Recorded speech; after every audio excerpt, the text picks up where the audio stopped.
Bom dia, pessoal. Então hoje a gente vai para a nossa sétima aula de Anatomia Humana 2, tá? Na aula de hoje a gente vai falar um pouquinho sobre o sistema reprodutor, né? Então a gente vai fazer primeiro uma breve introdução, né? Depois a gente vai falar um pouquinho da anatomia do sistema reprodutor masculino e do sistema reprodutor feminino, tá? Então, primeira coisa, quando a gente fala do sistema reprodutor, a gente tem que entender qual que é a função desse sistema, tá? Então, o sistema reprodutor humano, né, a função dele vai ser, né, perpetuação da espécie. O objetivo é que nasça novos indivíduos, né, com as mesmas características dos pais, né, características genéticas e tudo mais, né.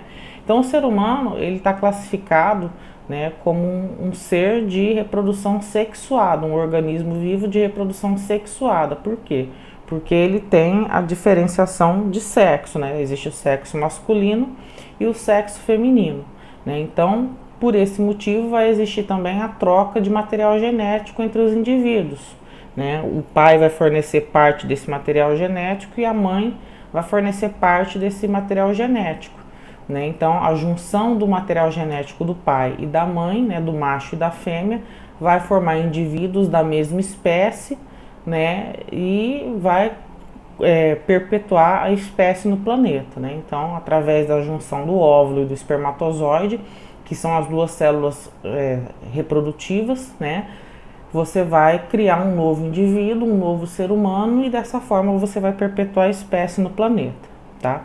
A fecundação é a junção do espermatozoide com o óvulo. Então, o espermatozoide, né, ele é o gameta masculino, a gente chama as células reprodutoras do óvulo e espermatozoide de gametas, tá?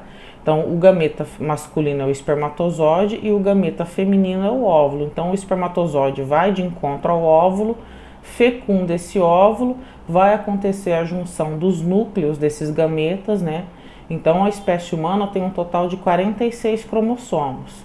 Desses 46 cromossomos, 23 vêm do pai e 23 vêm da mãe.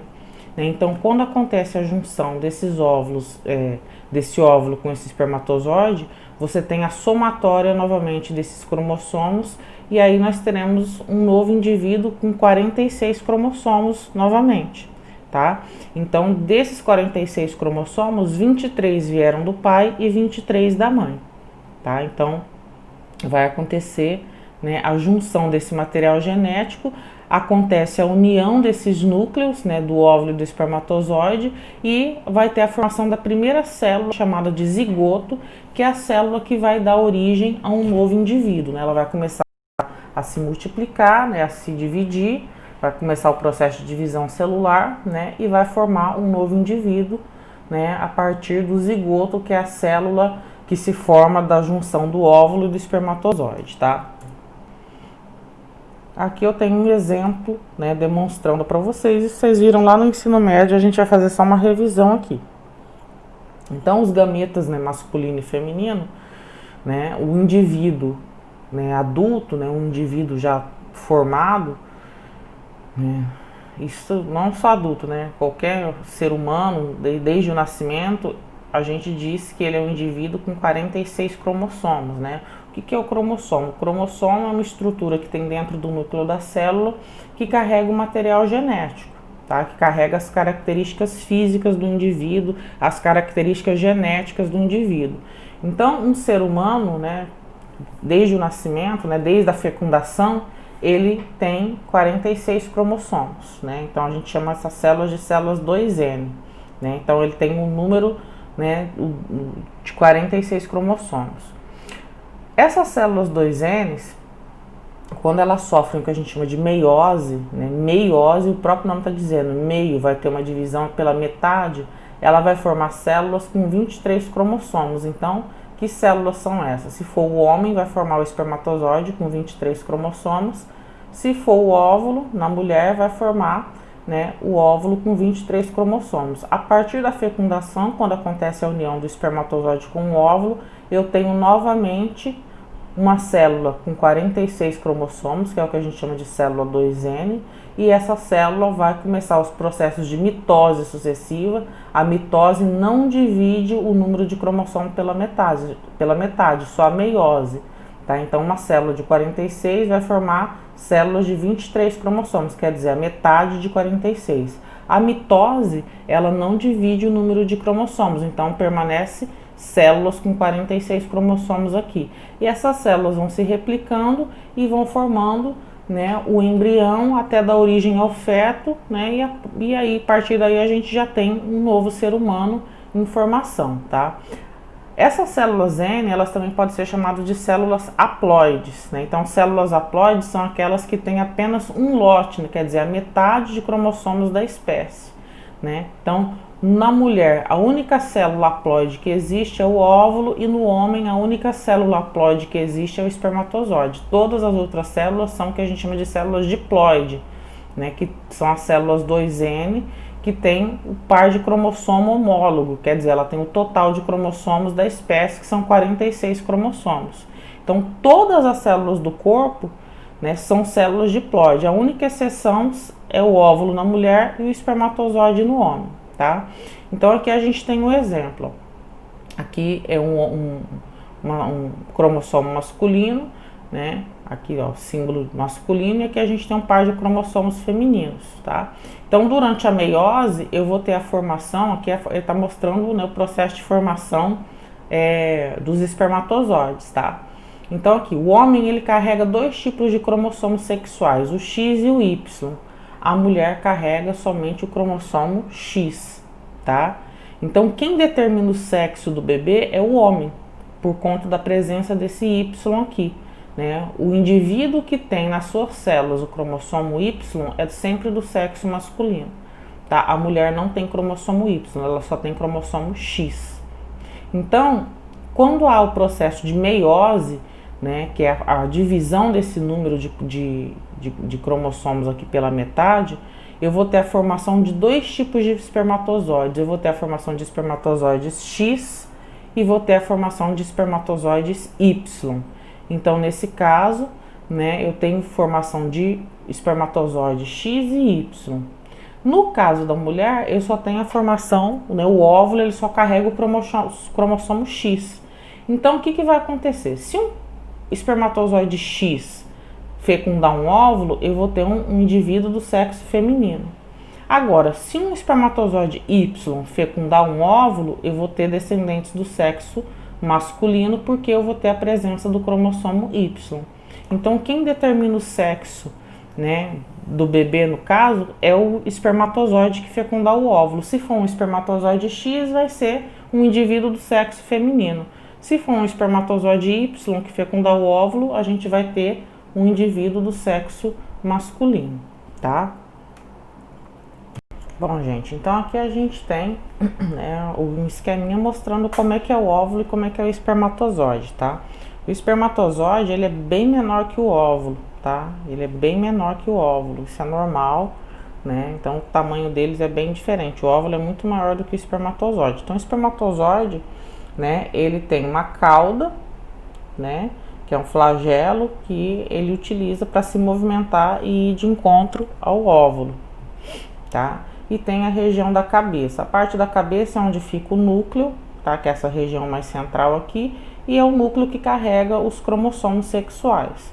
Tem essa parte anterior que é chamado de acrossoma, tá? O acrossoma, ele tem um líquido, né? É uma enzima que é utilizada para que ele consiga ultrapassar, né, as camadas de células que envolvem o óvulo, para que ele consiga penetrar dentro desse núcleo, tá?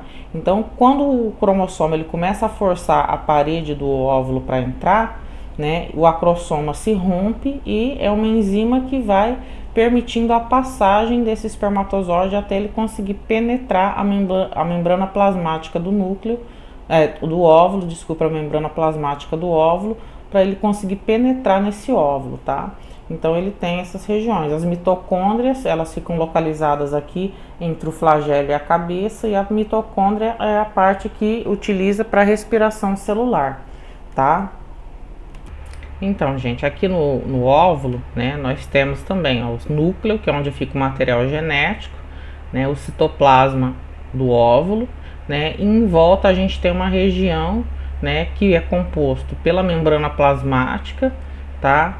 Nós temos a zona pelúcida, né, que é uma zona de proteção que fica em volta da membrana plasmática, e tem a corona radiata, que é um conjunto de células epiteliais que também tem a função, né, de proteger o óvulo. Então, quando o óvulo se desprende do ovário, né, essas células são resquícios dessas células ovarianas, né, que fazem parte ali do tecido epitelial, e acaba parte delas acompanhando o óvulo, e ela também tem a função de proteção. Então, quando o espermatozoide vai fecundar o óvulo, ele tem que atravessar toda essa região, a corona radiata, a zona pelúcida, né, para ele conseguir chegar no citoplasma, atravessar o citoplasma e entrar, né, dentro do óvulo.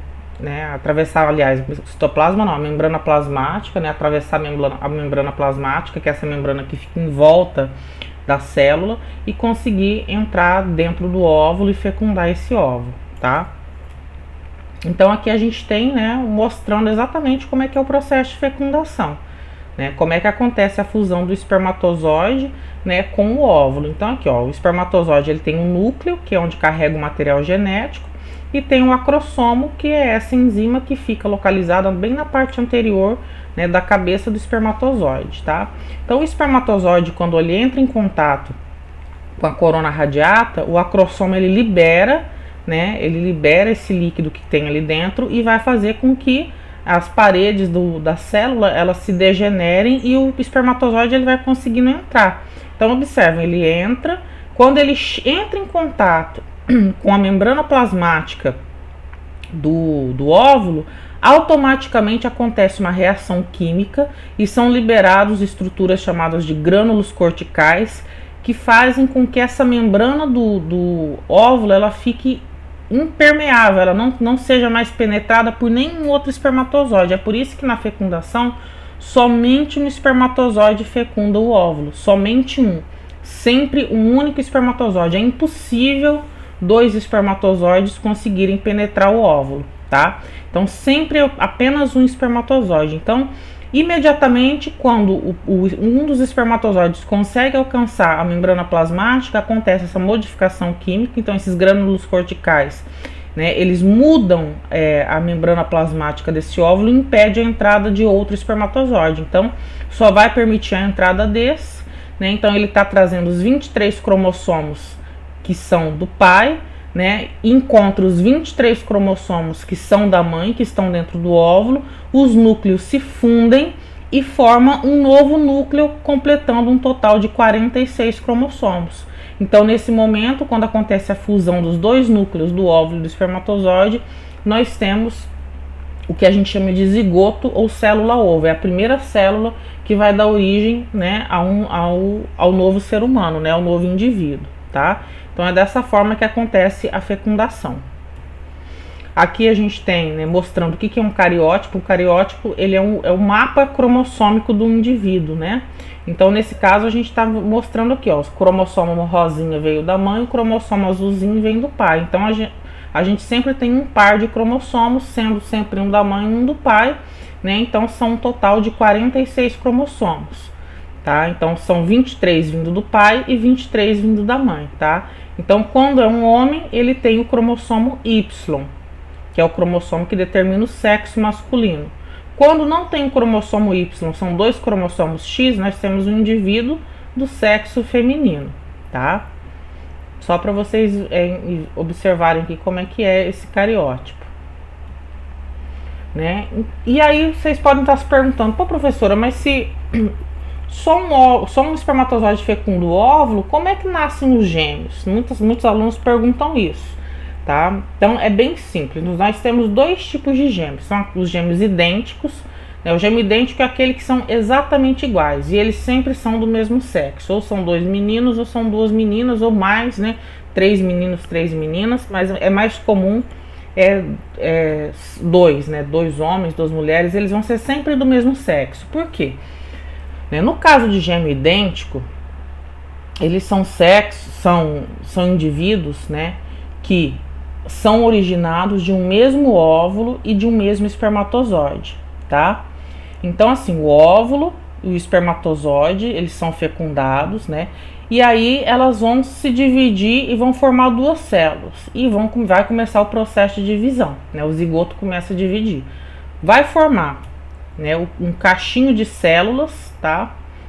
E depois, no final, essas duas massas celulares, a medicina ainda não consegue explicar o porquê disso, né? Essas duas massas celulares, elas se separam. E cada massa celular dessa vai dar origem a um bebê. Então, eles tiveram origem do mesmo óvulo e do mesmo espermatozoide. Por isso que eles são iguais, eles carregam o mesmo material genético. Se você fizer exame de DNA em um e no outro, é o mesmo, é igualzinho, não tem diferença, tá? Por isso que eles são gêmeos idênticos. Então eles são chamados também de gêmeos univitelinos. São aqueles que têm origem de um único óvulo e de um único espermatozoide. Então é fecundado esse óvulo e esse espermatozoide, o zigoto começa o processo de divisão celular, em um determinado momento essas células se separam e cada conjunto de células desse continua a divisão e dá origem a indivíduos, né, geneticamente iguais, tá? No caso de gêmeos não idênticos, que são aqueles que podem nascer um menino e uma menina, ou uma menina e um menino, como é que acontece? Né? Aí é quando a mulher libera mais de um óvulo por vez. Então, às vezes, se a mulher liberar 2 óvulos numa ovulação, o que não é comum, né? É relativamente raro acontecer. Então, a mulher, se ela liberar 2 óvulos, né? Cada óvulo vai ser fecundado por um espermatozoide diferente. Então, nesse caso, você vai ter a formação de 2 bebês. Porém, esses bebês, eles têm origem de óvulo e espermatozoide diferente. Então, eles são geneticamente diferentes. Então, é por isso que pode nascer um menino e uma menina e vice-versa, tá? Eles são de origem genética totalmente diferente. Então, os gêmeos não idênticos são aqueles onde a mulher, naquela ovulação, ela liberou mais de um óvulo. E cada óvulo desse foi fecundado por um espermatozoide diferente, tá? Então, gente, nessa primeira parte eu fiz assim, só uma retrospectiva, né, do que é mais importante, né, só para ter uma revisão geral de conceitos, né, mas para a gente que vai trabalhar com radiologia, o mais importante é a gente conhecer mesmo a anatomia, né, dos sistemas reprodutores masculino e feminino, tá? Então a gente vai falar aqui das partes principais, né, aquela primeira parte foi mais uma revisão mesmo. Tá? E agora a gente vai falar, né, nessa aula do sistema reprodutor masculino e na próxima aula, na aula da semana que vem, a gente vai falar do sistema reprodutor feminino, tá? Então, o sistema reprodutor masculino, né, ele é composto por órgãos internos e órgãos externos, tá? Esses órgãos, né, eles vão passando por um amadurecimento, né, assim como tanto no homem quanto na mulher, eles passam por um processo de amadurecimento, né, até atingir a puberdade. Então, no período da puberdade, né, quando os hormônios eles já estão sendo produzidos, né, em níveis mais elevados no corpo, esse órgão, né, esses órgãos, eles atingem a maturidade sexual, tá? Então, nesse momento da puberdade, é o momento que as células sexuais, elas ficam disponíveis, né, para dar origem a outro ser. É o momento que os espermatozoides passam a ser produzidos, né, e que o homem é capaz de gerar uma nova vida, né, de gerar um novo indivíduo, tá? Então, basicamente, né, os órgãos principais do sistema reprodutor masculino são os testículos, tá? O epidídimo, que é essa parte superior, né? Os canais deferentes, que são 2, né? O homem tem 2 testículos, então sai um canal deferente de cada testículo. Existe um epidídimo também em cada testículo, então são 2, um direito e um esquerdo, né? As vesículas seminais, tá? Que ficam localizadas aqui na parte já dentro do abdômen, né? A próstata também, que fica localizada na parte pélvica, né? Na parte inferior do abdômen, na região pélvica, né? A uretra, né? Que a uretra faz parte tanto do sistema reprodutor quanto do sistema urinário, né? A gente já falou de uretra lá no sistema urinário, né? As glândulas bulboretrais, tá? Que aqui na imagem não aparece, mas elas ficam na base do pênis, que ainda está dentro do abdômen, né, que a função delas é lubrificar a uretra, e o pênis, né, que é o órgão que se enche de sangue durante a ereção, né, para o homem conseguir ter uma relação sexual, né, e conseguir depositar os espermatozoides no colo do útero, né, dentro da vagina, próximo ao colo do útero, para que esses espermatozoides adentrem o útero para né, procurar pelo óvulo e fecundar o óvulo, tá? Então, basicamente, são essas estruturas, a gente vai falar um pouquinho de cada uma delas, tá? Então, aqui, ó, basicamente, nós temos aqui, ó, o esqueminha do sistema reprodutor masculino, né? Então, o homem, ele tem o testículo, né? O testículo, ele fica localizado dentro da bolsa escrotal, né? Que é uma bolsa de pele mesmo, né? Que a gente pode chamar de bolsa escrotal ou de escroto, é a mesma coisa, né? Então, o testículo do homem, ele tem um motivo para ficar fora do corpo, tá? Então, ele fica nessa bolsinha, que é o escroto, por um motivo, né? Os testículos, eles precisam estar em torno de 1,5 grau a 2 graus abaixo da temperatura do corpo humano, tá? Senão, os espermatozoides, eles não são produzidos. Então, o objetivo do escroto é justamente manter os testículos afastados da região pélvica masculina, para ele estar 1 grau a 1,5 grau a menos do que a temperatura do corpo do homem, tá? Porque os espermatozoides, eles só são produzidos quando eles estão numa temperatura abaixo da temperatura do corpo humano, tá? Então é por isso que o testículo, ele fica dentro dessa bolsinha aqui, dentro do escroto, tem um motivo para isso, né? Então logo acima a gente tem o epidídimo, né? O epidídimo se liga com o canal deferente, né? Esse canal deferente, ele passa aqui, ó, né, por dentro do abdômen, passa por trás dos ureteres e desce por trás da bexiga urinária e vai se juntar aqui com a uretra, abaixo da bexiga urinária, né? Nós temos as vesículas seminais, a próstata, tá? A uretra e depois o pênis aqui, tá? Aqui a gente tem somente, né, as estruturas que fazem parte do sistema reprodutor, tá? Então a gente tem aqui, ó, os testículos, né, são dois, um direito e um esquerdo, o escroto, que é a bolsa de pele, né, que retém dentro o testículo, e o epidídimo, que fica na parte superior, o canal deferente, são dois, um direito e um esquerdo, né, testículo também são dois, um direito e esquerdo, o epidídimo também são dois, um direito e esquerdo. As vesículas seminais, observem que o canal deferente, ele passa por trás do ureter, né, e vai se juntar com a uretra aqui embaixo da bexiga urinária. Aí tem as vesículas seminais, que também são duas, uma direita e uma esquerda, a próstata, tá? E aí a uretra, que vai atravessar todo o pênis até o meio externo, tá? E a bexiga urinária, né, que faz parte do sistema urinário, que é onde a urina fica armazenada, tá?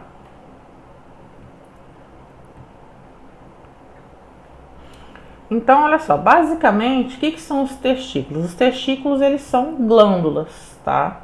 Então, os testículos, eles são glândulas, né? E essas glândulas, elas ficam dentro da bolsa escrotal, né? Que eu já falei para vocês, a bolsa escrotal, tá?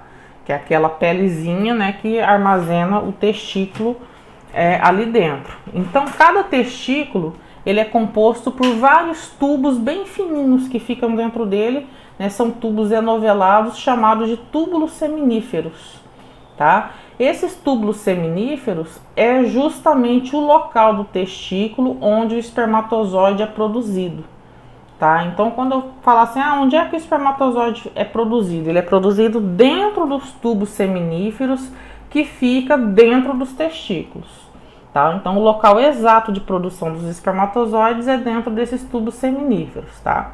O principal hormônio masculino é a testosterona, é ela que vai dar, né, as características sexuais secundárias para o homem, né? Que as características seriam essas, né?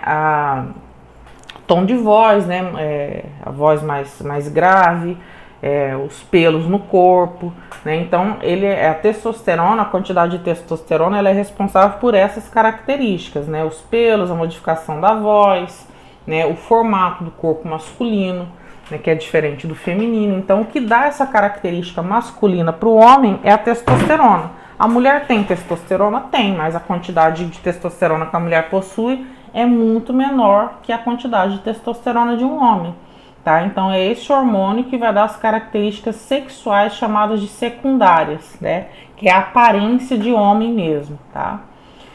Então, Com o fim de produzir os espermatozoides, a temperatura dentro dos testículos deve permanecer aproximadamente 1 grau mais baixa que a temperatura corporal normal, tá? Então é de 1 grau, né, varia um pouquinho de 1 grau a 1,5 grau, mas é uma média de 1 grau. Então por isso que ela vai ficar ali penduradinha na bolsa escrotal, tá? Justamente com essa função de manter a temperatura correta para que haja a produção dos espermatozoides, tá? Então, a função da bolsa escrotal, né, quando o clima tá mais quente, né, quando tá aquele calorão de arrebentar, né, a bolsa escrotal, ela fica mais afastada, ela fica mais, como vamos dizer assim, mais como se estivesse mais penduradinha, tá?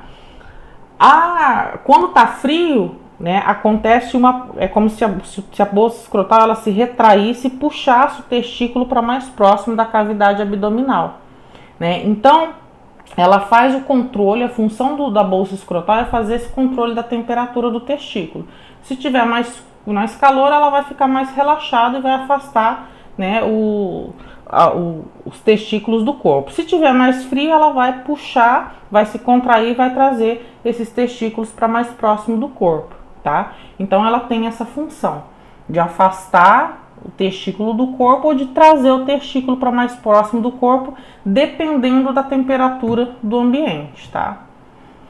Então aqui a gente tem o desenho dos testículos, né? Então os testículos dentro tem os túbulos seminíferos, são dentro desses tubos seminíferos que são produzidos os espermatozoides, tá vendo? Então dentro de cada testículo tem vários tubos e são dentro desses tubos que os espermatozoides são produzidos. Então aqui a gente tem, né, um desenho esquemático mostrando esses tubos. Dentro desses tubos existem as células de Leydig, tá? Essas células elas vão, né, formar os espermatozoides, vão dar origem, né, aos hormônios, né, tudo que for necessário para a produção dos espermatozoides, né, e tem as células germinativas também, tá? Esses espermatozoides eles vão ser produzidos dentro dos tubos seminíferos e vão ficar armazenados por um tempo dentro do epidídimo, tá? Então eles ficam dentro do epidídimo para eles atingirem o que a gente chama de maturação, tá? Então os espermatozoides, para eles adquirirem motilidade, né, para eles conseguirem se movimentar corretamente, eles ficam, né, por um tempo armazenados aqui dentro do epidídimo e depois, né, que durante uma relação sexual, quando o homem tem uma relação sexual, esses espermatozoides que estão no epidídimo são os que vão ser ejaculados. Ah, mas se o homem ficar sem ter relação sexual, o que acontece com esses espermatozoides? O próprio corpo reabsorve, tá? Então o corpo reabsorve esses espermatozoides caso o homem não tenha não tenha relação sexual ou não ejacule, tá? Então olha aqui, ó, o epidídimo, né, que é justamente essa parte que fica na parte aqui superior do testículo, né, eles são responsáveis por armazenar esses espermatozoides por um tempo, tá? Então eles são dois órgãos na forma de tubos enovelados, né, localizados junto ao testículo.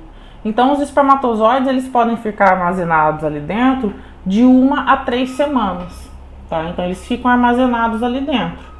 Então, a partir de 1 semana, os espermatozoides que estão aqui dentro do epidídimo, eles já estão com motilidade, já estão maturados, já estão com a maturação completa, tá? Então, quanto mais tempo eles ficarem aqui, mais aumentar a motilidade deles, né? Se o homem não tiver nenhuma ejaculação nesse período, o que vai acontecer com esses espermatozoides? O próprio corpo reabsorve e vai produzir espermatozoides novos.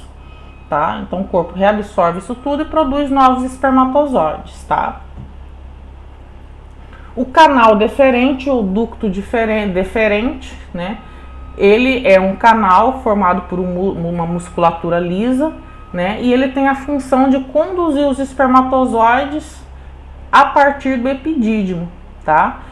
Então o canal deferente ele se liga no epidídimo, né? E ele vai conduzir os espermatozoides até chegar na uretra do homem, tá?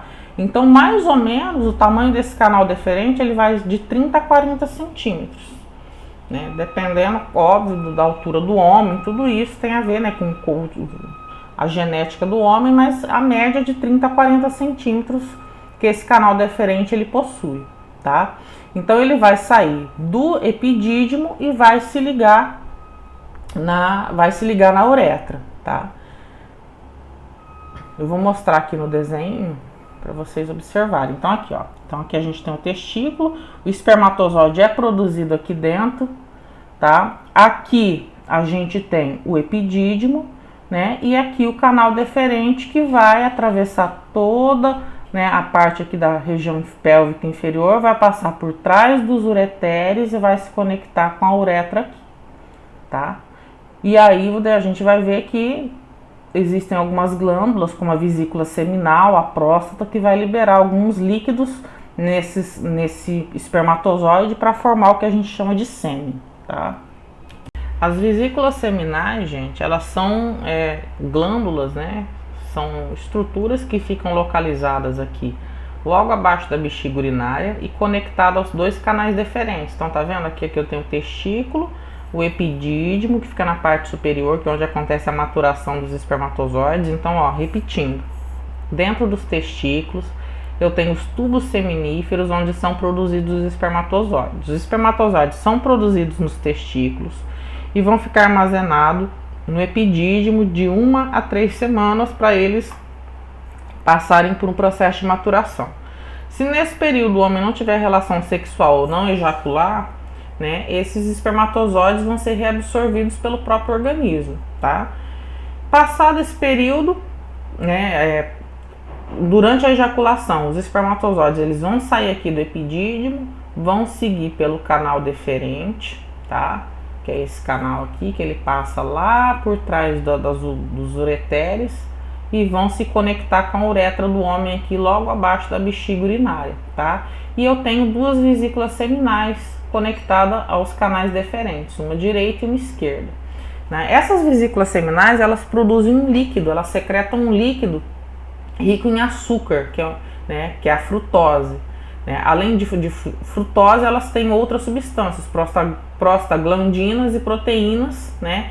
E essas substâncias, elas auxiliam na manutenção dos espermatozoides, né? Então, quando os espermatozoides saem do epidídimo e passam aqui pelas vesículas seminais, esse líquido é liberado, né? E a função desse líquido é neutralizar o ambiente ácido da uretra masculina, porque se o espermatozoide passar aqui pela uretra sem receber esse líquido, eles vão entrar em contato com a urina, né, que fica aqui, os resquícios da urina que fica dentro da uretra, e vão acabar morrendo.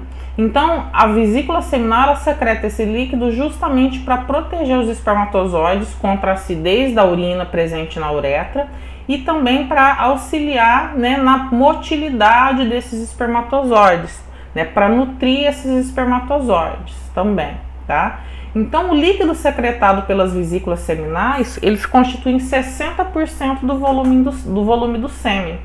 Então, quando o homem ejacula, o sêmen, 60% dele é composto por líquidos da vesícula seminal, tá? Nós temos, além da vesícula seminal, uma outra glândula que é a próstata, né? Então, a próstata, ela está localizada na frente do reto. Então, logo na frente do reto tem a próstata e fica abaixo da bexiga urinária, tá? Então, essa próstata ela vai variar de tamanho dependendo da idade do homem, tá? Se o homem é mais jovem, ela é bem pequena, ela tem mais ou menos o tamanho de uma noz. Se o homem já é mais de idade, mais velho, ela pode ser um pouco maior do que isso, tá? Então, ela muda de tamanho, né, dependendo da idade do homem, né? Então, qual que é a função da próstata? Para que ela serve? Né? Ela vai produzir também um fluido que protege e nutre os espermatozoides no sêmen.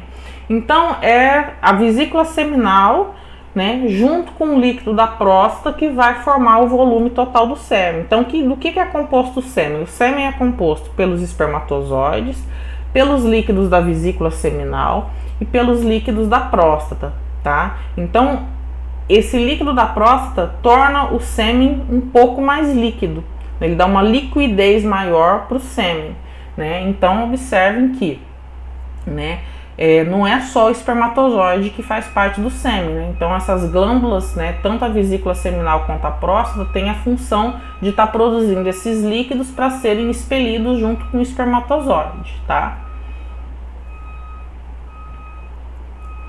né? A uretra do homem, ela vem desde a bexiga urinária. Lembra que eu falei na aula na aula passada, né, quando a gente estudou o sistema urinário, que a vesícula, né, a uretra masculina, ela é mais longa que a uretra feminina, justamente porque o homem tem o pênis, né, que vai alongar essa uretra. Então ela parte desde a bexiga urinária, né, e vem atravessando todo o pênis. Então a gente tem a parte da uretra que passa pela próstata, que é chamada de uretra prostática, tá? O nome é porque está próximo à próstata. Depois a gente tem a uretra membranosa e depois a gente tem a esponjosa, que é a que vai passar realmente por dentro do pênis, tá? Então ela é dividida mais ou menos em 3 regiões e ela tem uma extensão, na maioria dos homens, de mais ou menos 20 centímetros. É óbvio que esse tamanho da uretra também está relacionado com o tamanho do pênis, né? Então a média de um pênis normal é entre 14 e 16 centímetros, com ele ereto, tá, gente? Pênis ereto normal, né, na maioria dos homens, a média é entre 14 e 16 centímetros, tá? Então, se for maior do que isso, o órgão masculino, é óbvio que a uretra também vai acompanhar o tamanho do pênis, tá?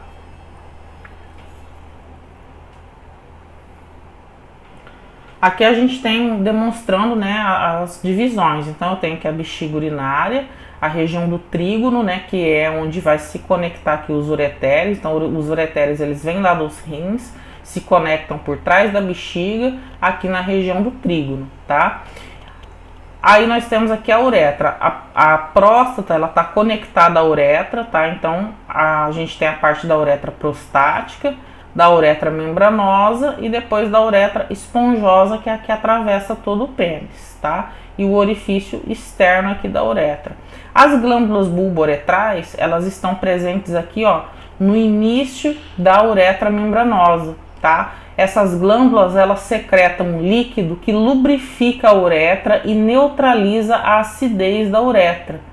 Tá? Então, antes do homem ejacular, a glândula bulboretral libera esse líquido na uretra. Então, quando o homem ejacula, quando o sêmen passa por dentro dessa uretra aqui, ela já recebeu o líquido da glândula bulboretral, que tem justamente a função de lubrificar essa uretra, tá? Então aqui, ó, a glândula bulboretrais, durante a excitação sexual, ela secreta uma substância alcalina que protege os espermatozoides e também secreta um muco que lubrifica a extremidade do pênis e o revestimento da uretra, tá? Então o que ela faz? Ela diminui a quantidade de espermatozoides danificados durante a ejaculação, tá? Então a função dela justamente é fazer essa lubrificação, né, do pênis, da parte interna ali da uretra, tá? Então, ó, os testículos, dentro dos testículos eu tenho os tubos seminíferos, que é onde é produzido os espermatozoides, os epidídimos, onde acontece a maturação desses espermatozoides de 1 a 3 semanas, canal deferente, tá? Também pode ser chamado de ducto deferente, é a mesma coisa, vai passar por trás do ureter e vai se conectar aqui com a uretra. Então aí eu tenho 2 vesículas seminais que vão secretar, né, os líquidos da vesícula seminal. Depois eu tenho a próstata, que também secreta um líquido para compor o sêmen, e as 2 glândulas bulboretrais que vão lubrificar, né, e produzir uma substância alcalina que neutraliza a acidez da urina, né, e impede que aconteça, né, que esses espermatozoides, grande quantidade deles, sejam danificados. A região da glândula do pênis e a região de sensibilidade do pênis, tá? É a região mais sensível do pênis, tá? Que fica embaixo do prepúcio, que é aquela pelezinha que recobre a cabeça do pênis. Então, o pênis, ele é um órgão erétil, né? Então, durante a excitação sexual, ele vai se encher de sangue, né, nesses corpos cavernosos, e vai fazer com que o pênis fique ereto, tá? Tem um formato cilíndrico, né, e que se prende à região anterior do períneo, que é uma região de musculatura, tá? Esse tecido do pênis, ele tem a capacidade de se encher e se esvaziar de sangue, tá? Justamente pela presença desses corpos cavernosos que tem ali dentro, tá? Então, os corpos cavernosos e os corpos esponjosos. Então, aqui a gente tem um corte axial desse pênis, né, demonstrando como é que é o interior. Então eu tenho lá, ó, né, as veias do pênis, né, e as artérias, que são essas duas que estão aqui na lateral. Então, durante a excitação sexual, o que vai acontecer? A demanda de sangue dentro do pênis vai ser maior do que a saída desse sangue. Então entra mais sangue do que sai. Então há uma constrição na base do pênis que impede a saída desse sangue. E isso faz com que o órgão masculino fique ereto, porque ele se enche de sangue. Então é o sangue que faz esse órgão ficar ereto durante a excitação sexual, tá?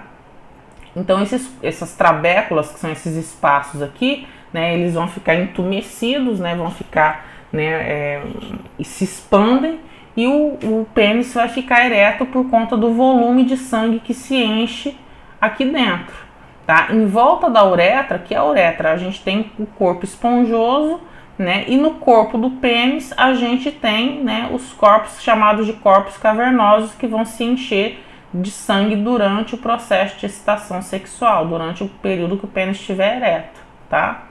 Então aqui a gente tem mostrando, né, a parte, né, do pênis, ou então a raiz, que é onde está implantado dentro do abdômen, né, e o corpo esponjoso. O corpo esponjoso é essa parte que fica aqui envolvendo a uretra, tá? A glande, que é a cabeça do pênis, que é a parte mais sensível, e os corpos esponjosos que envolvem, né, os corpos cavernosos e que se enchem de sangue, fazendo com que o pênis fique ereto durante a excitação sexual, tá? Então aqui a gente tem, né, o resuminho mostrando todo o sistema reprodutor masculino, né? Então vamos repetir aqui, ó. Então o testículo, dentro desse testículo eu tenho os tubos seminíferos. Esses tubos seminíferos, eles vão produzir os espermatozoides, tá? Eles são produzidos nos tubos seminíferos e armazenados aqui no epidídimo. Dentro do epidídimo vai acontecer a maturação desses espermatozoides. Então, geralmente fica ali de 1 a 3 semanas até atingir a maturação. Depois, esses espermatozoides são direcionados para dentro, né, do canal deferente, né, durante a excitação sexual, tá, gente? Né? Se o homem não tiver nenhuma excitação sexual, se ele não ejacular, esses espermatozoides vão ficar dentro do epidídimo. Ah, ficou 1 mês sem ejacular. O que vai acontecer com esses espermatozoides? O corpo vai reabsorver e vai produzir novos, tá? Então aqui, ó, saiu do epidídimo, passa pelo canal deferente, o canal deferente passa pela cavidade abdominal, passa por trás do ureter, tá? E vem se conectar aqui por trás na uretra, tá? Aí, ligado aos canais deferentes, eu tenho as vesículas seminais, que vão liberar líquidos, né, e que compõem 60% do volume do sêmen, né? Tenho a próstata, que é conectada com a uretra, que também libera líquidos, né, que vão nutrir os espermatozoides e vão ajudar na motilidade desse espermatozoide, tornando o líquido do sêmen mais líquido, né, menos espesso. Na base do pênis eu tenho as glândulas bulbouretrais, que não está mostrando aqui no esquema, mas é logo abaixo da próstata. Tem 2 glândulas que vão lubrificar a uretra, né, e vão neutralizar a acidez da uretra para facilitar a saída do sêmen, tá? Envolvendo a uretra, né, eu tenho o corpo esponjoso e os corpos cavernosos. Durante a excitação sexual, esses corpos eles se enchem de sangue e faz com que o pênis fique enrijecido, tá?